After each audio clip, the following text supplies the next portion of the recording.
shout out to Monfils. He eliminates the number one tennis player Medvedev at Indian Wells. His forehand went God mode in the last two sets.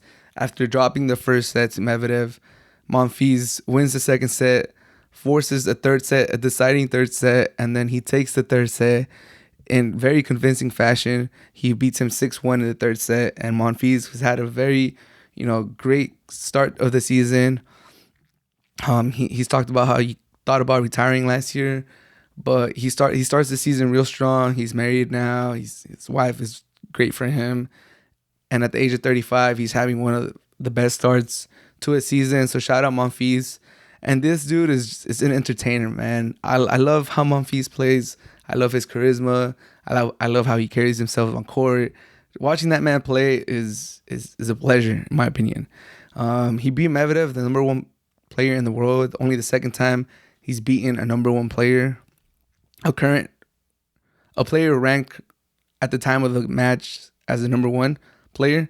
That's the second time Monfils has done that. And he stayed true to himself, man. He didn't forget how he loves to entertain the crowd. He did his underhand serves. I believe he won 2 points off of that.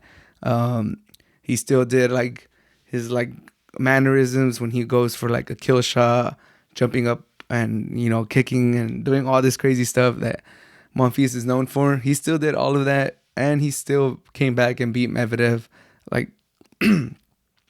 It's fun, dude. I love Monfils. I don't have a problem with Medvedev. I wasn't rooting against Medvedev per se, but I am very happy that Monfils won this game, and he plays Carlos Alcaraz next. Teenage sensation. Everyone knows who Carlos Alcaraz is now. At this point in his career, he's taking the league. He's taking the tour by storm, but we all know who he is. It's going to be a very, very fun match.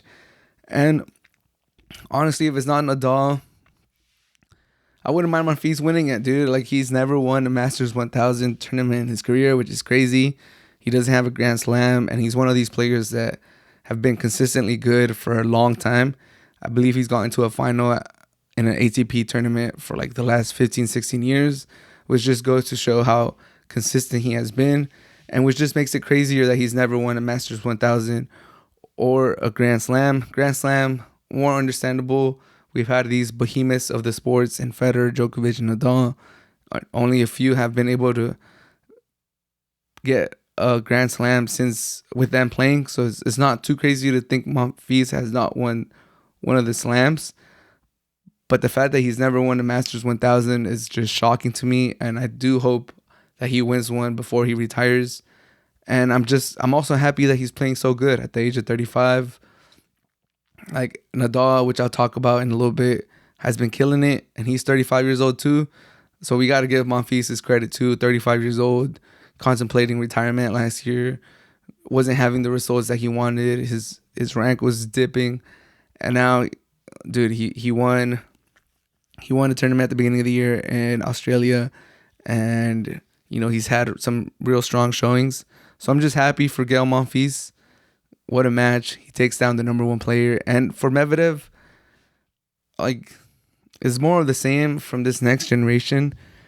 Just when you think they're about to take that next step, just when you think they're ready to take the mantle and show the world what they're made of, and show, to let everyone know that tennis is going to be in the proper care and the proper hands once these three greats retire. Once you're just ready to crown them, they kind of let you down. And Medvedev, he could have won the Australian Open, really cemented himself. 2-time back-to-back Grand Slam champions. He would have been the first player ever to win his maiden trophy, his maiden Grand Slam, and then win the next Grand Slam. I believe that's correct. He would have been the first one to do that, and then he kind of chokes against Nadal. And then he loses to Nadal in Acapulco, pretty big tournament. The Mexico Open, a 500 event. And then we come here to Indian Wells, Masters 1000, loses to Monfils after being up in the first set. I'm not saying Medvedev is, a slouch, or I don't really want to criticize him, but I expect a little bit more from Medvedev. But we'll see. He only had the number one spot for 3 weeks. We'll see if that lights a fire in him. We'll see how he responds to this. We'll see how he does in Miami and the U.S. part of the tour, and then the clay season, and Roland Garros and Wimbledon. There's still a lot. The season's still very young.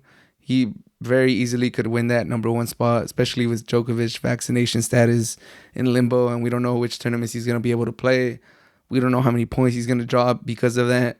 So by no means is this like the last time Medvedev is going to be number one. But I was a little shocked that he only held it for 3 weeks. I thought he would have gone into these tournaments with more hunger, more eagerness to perform well, so he could keep that number one spot. But we'll see how he bounces back from this. I still do think Medvedev is the best one of that new generation with Tsitsipas, Zverev, Berrettini, all these guys.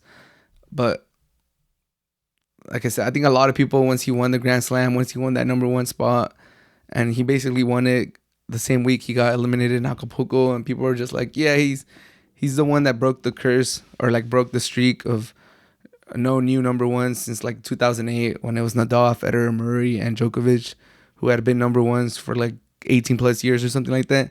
He was the one that broke the stranglehold that they had, but no one really felt like Medvedev was going to go on a run himself where he held the number one spot for like, a year or like 30 weeks or something. Everyone kind of knew like now it's just going to keep shifting. It's going to be one person or another, one person or another. Like no one really thought Medvedev was going to have these massive streaks of being the number one player in the world. And there you go, 3 weeks. First time as number one, he held it for 3 weeks. Hopefully for him, the next time he's number one, he's able to hold it a little bit longer.